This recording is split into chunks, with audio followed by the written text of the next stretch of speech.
अस्सलाम वालेकुम नाज़रीन, अवां ॾिसी रहिया आहियो सिंध आवाज़ टीवी न्यूज़।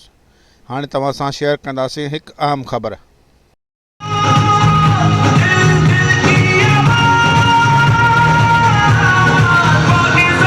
दौलतपुर सफ़न शहर में नए क़ाइमु थियल Khurshid Hashim English medium school में 14 अगस्त जो प्रोग्राम रखियो वियो। उन सां गॾु स्कूल जे इफ़्तिताही तक़रीब ऐं क़ौमी झंडे फड़काइण जो प्रोग्राम हुयो।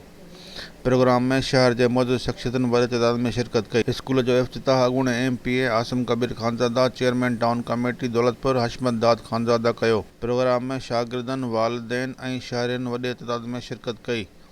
उन मौक़े ते मीडिया सां ॻाल्हाईंदे महिमाननि ऐं स्कूल जे ओनर चयो त ख़ुर्शीद हाशिम जेके मुंहिंजे वालिदैन जा नाला आहिनि, उन्हनि जे नाले सां असां हीअ स्कूल खोलियो आहे, जेको गवर्नमेंट जे तहत रजिस्टर असांजो स्कूल आहे।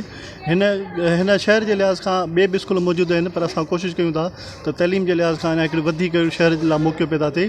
ऐं हिन में असां कोशिशि कंदासूं त स्कूलिंग सिस्टम में जेके बि स्टैंडर्ड नेशनल इंटरनेशनल फॉलो थियनि था, असां उन्हनि मुताबिक़ शयूं रखूं। हिन में असां हिकु नई शइ आंदी आहे जंहिंमें असां टेक्नोलॉजी जो क्लास, हिते असां हिकिड़ो नंढो क्लब बि खोलियूं पिया, किड्स टेक्नोलॉजी क्लब जे नाले सां।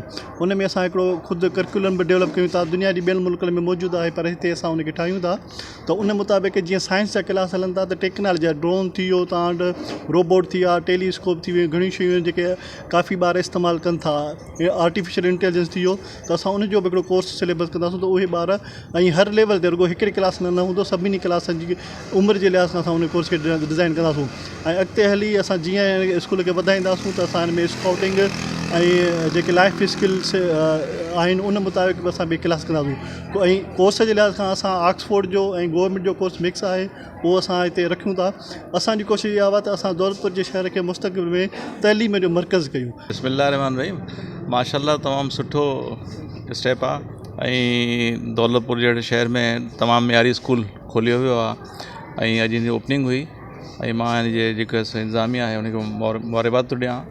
दौलतपुर जी आवाम लाइ हीअ नेमत आहे। इंशाअल्लाह जेको स्कूल दौलतपुर जी तरक़ी में, ॿारनि जी तालीम में पंहिंजो किरदारु अदा कंदो। ख़ुशी आहे त हिकिड़ो सुठो इक़दाम वरितो वियो आहे, जहिड़े हिसाब सां हिन स्कूल जी इंतिज़ामिया असांखे ब्रीफ कयो आहे।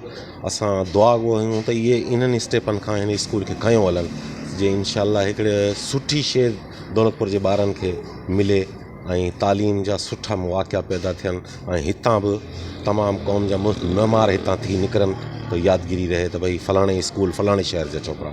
असांखे तमामु ख़ुशी आहे ऐं असां दुआ आहियूं त अल्लाह ताला हिननि खे कामयाबी नसीब करे।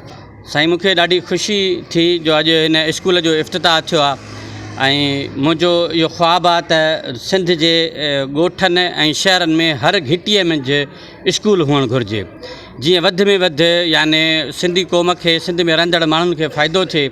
असां वटि सिंध में हमेशह मैखाना घणा खुलंदा आहिनि ऐं होटलूं घणियूं खुलंदियूं आहिनि, जिन मां असांजे शऊर जी तबाही थींदी आहे। इन जे करे मां साईं हमीद जो ऐं ॿियनि सभिनी दोस्तनि जो शुक्रगुज़ार आहियां त हिकु नई शऊरी एकेडमी असांखे मिली आहे, जंहिंमां माण्हू शऊर ज़रूरु हासिलु कंदा ऐं इन जे करे हर ॻोठ में, हर घिटीअ में साईं हमीद जहिड़ा माण्हू हुजनि जेके घिटियुनि में यानी स्कूल खोलनि, त असां वटि तइलीम जी यानी आसानी पैदा थिए। ऐं असांजे शहर दौलतपुर में नओं हिकिड़ो बहितरीनु स्कूल इदारो शुरू थियो आहे, Khurshid Hashim English medium school.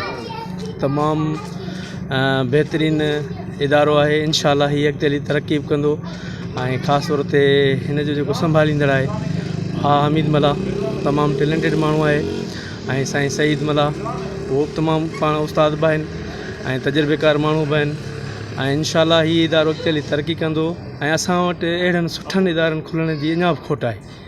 सो इंशाअल्लाह हीअ इदारो असांजे दौलतपुर जे शहर में पंहिंजो नालो बि रोशन कंदो।